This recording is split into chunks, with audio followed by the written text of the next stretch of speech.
Hey everybody, Brock Boyd, CMI, and today I want to talk to opportunity seekers about the state of the market right now, and I'm making this towards the end of May in 2023. And I would imagine that there's probably at least a little bit of confusion out there in the marketplace right now about what people in our world, at least in technology sales, are reading about the state of the job market versus what they're experiencing if they're actually looking for a new opportunity themselves. And what you're reading, obviously, is that the jobs growth numbers so far in 2023 were fantastic. But if you peel that back, that's in areas such as government administration, healthcare, leisure and hospitality, things that have nothing to do with the technology industry. If you look at the technology industry specifically, it's actually had slowed hiring growth to the tune of around 50% each month this year in 2023 compared to the same month in 2022. So if you're experiencing struggles in finding a new opportunity right now and you're in technology sales, you are not alone. That's the main thing that I want to convey in this video.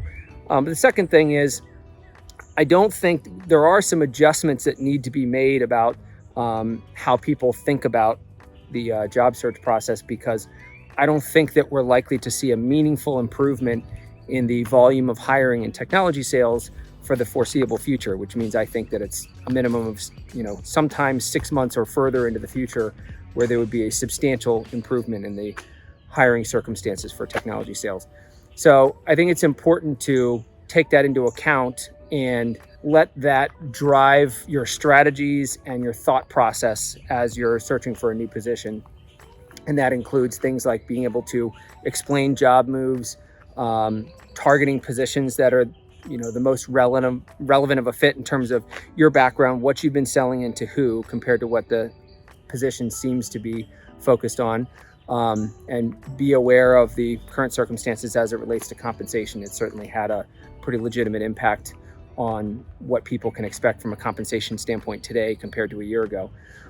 That said, try to keep in mind you can still get creative in your searches. And one thing I would recommend to do nowadays, if you talk to a company that either says they're not hiring or says they are hiring, but your background is not a fit for the position, is ask them in what ways they've changed their approach to hiring and their approach to recruiting in the last 6 months or so.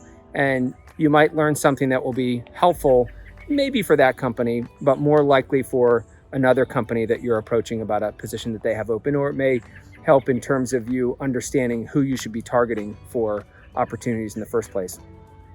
So that's it for this week. Happy hunting.